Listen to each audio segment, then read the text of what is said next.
হরে Krishna. Mayapur Nitai Gauri kitchen থেকে সবাইকে স্বাগতম। আপনারা কেমন আছেন? আশা করি ভগবানের কৃপায় সবাই ভালোই আছেন। আজকে নিয়ে চলে এসেছি নতুন একটা ভিডিও। আজকে আপনাদের সাথে শেয়ার করবো পিজা। অনেকেই ভাবছেন যে নতুনত্ব কী আছে পিজার মধ্যে। পিজা তো সবসময় আমরা করে থাকি, কিন্তু এই পিজাটা হবে একদমই ইউনিক। এরকমভাবে আপনারা ব্রেক করে পিজা অনেকেই আমরা করি, কিন্তু আজকে থাকবে এই পিজাটা একদম ফ্রাই পিজা। মানে এটা একদম ডিপ ফ্রাই হবে। এই পিজাটা একটু অন্যরকম আলাদা টাইপের হবে। তাহলে চলুন দেখে নিই এই পিজাটা কীভাবে বানাবো। তার জন্য এখানে আমি ব্রেকটা করার জন্য ময়দাটা মেখে রেখেছি। দেখুন কতটা সুন্দর ফুলেছে, কিন্তু এর মধ্যে আমি ইস্ট ব্যবহার করিনি। এই দেখুন কত সুন্দর। এই যে এটা হলো 4-5 ঘন্টার মধ্যে ফুলে গেছে, মেখে রেখেছি। আর এখানে বেগুনটা ভেজে নিয়েছি, আর এখানে টমেটো সিদ্ধ করে আমি গ্রাইন্ড করে নিয়েছি। এবার সসটা বানাবো। আর এখানে ক্যাপসিকামটা একটু হালকা একটু ভেজে নিয়েছি, নিয়ে ভালোভাবে পিজার মতো বেলে নিচ্ছি। আমার এটা বেলা হয়ে গেছে। এবার আমি একটা বাটি নিয়েছি, যেহেতু আমি এই পিজাটা ডিপ ফ্রাই করবো, বড় করে করব না। এই যে প্রথম ব্রেডের উপরে সস লাগিয়ে নিলাম, তারপর চিজ দিয়ে দিচ্ছি।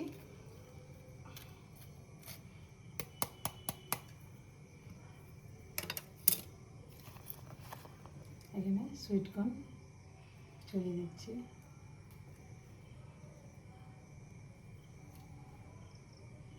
ক্যাপসিকাম হালকা ভেজে নিয়েছিলাম,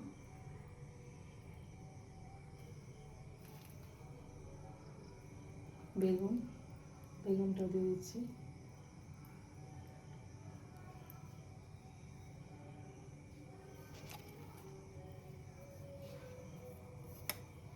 এখন এর মধ্যে যাবে পনিরটাও একটু গ্রেট করে দিয়ে দিচ্ছি।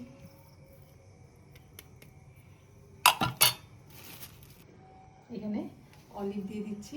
এখানে আমি ব্ল্যাক অলিভটা নিয়েছি, এটাও দিয়ে দিচ্ছি। মানে পিজাতে যা কিছু লাগে সবটাই আমি দিয়ে দিচ্ছি, সব কিছু।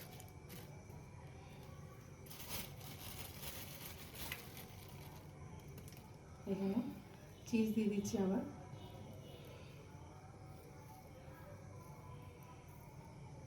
একটু বেশি করে চিজ দিলে অনেক সুন্দর টেস্ট হয়, এর জন্য চিজটা আমি একটু বেশি করে দিয়ে দিচ্ছি।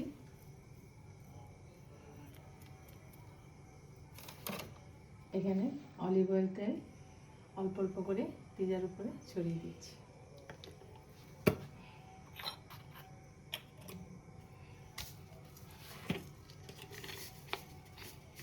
এখন এখানে একটু অর্গানারও দিয়ে দিচ্ছি ছড়িয়ে।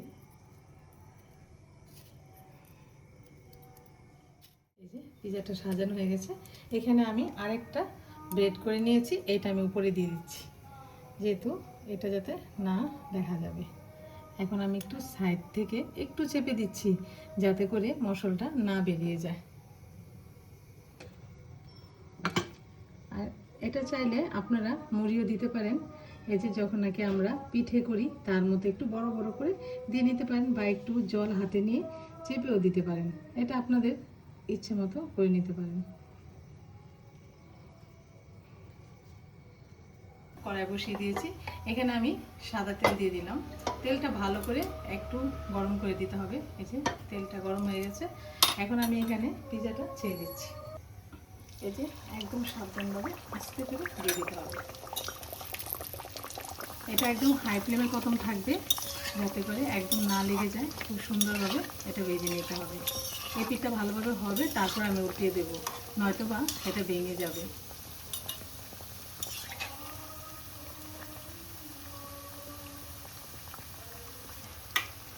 দেখুন এই যে এই পিঠটা হয়ে গেছে। এখন আমি একটা একটা হাতা নিয়ে উল্টিয়ে দিচ্ছি। এই যে দেখুন কি সুন্দর করা হয়েছে, আর একদম ফুলে উঠেছে কি সুন্দর। হয়ে গেছে, এই পিঠটা আমি রেখে দিচ্ছি। এই যে এখন আমি নামিয়ে দিচ্ছি, ভালো করে তেলটা ছেঁকে নামিয়ে দিচ্ছি। দেখুন হয়ে গেছে, নামিয়ে দিয়েছি। আর কত সুন্দর মুচমুচে হয়েছে ব্রেডটা, আর ফুলেও গেছে। এখন এটা আপনাদের একটু আমি কেটে দেখাচ্ছি।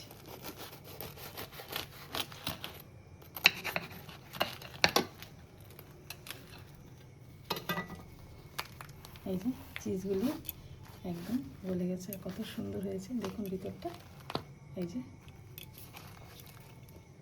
এরকমভাবে আপনারা একটা অন্তর্পক্ষে করে ট্রাই করে দেখে ভগবানকে ভোগ লাগে প্রসাদ পেয়ে দেখতে পারেন কেমন লাগে এরকম এটা পিজাটা। আজকে ভিডিও এখানে শেষ, সবাই ভালো থাকবেন। আর এর উপরে একটু পনির গ্রেট করে দিয়ে দিচ্ছি। ভালো থাকবেন, সুস্থ থাকবেন, আবার দেখা হচ্ছে পরের ভিডিওতে। হরে কৃষ্ণ।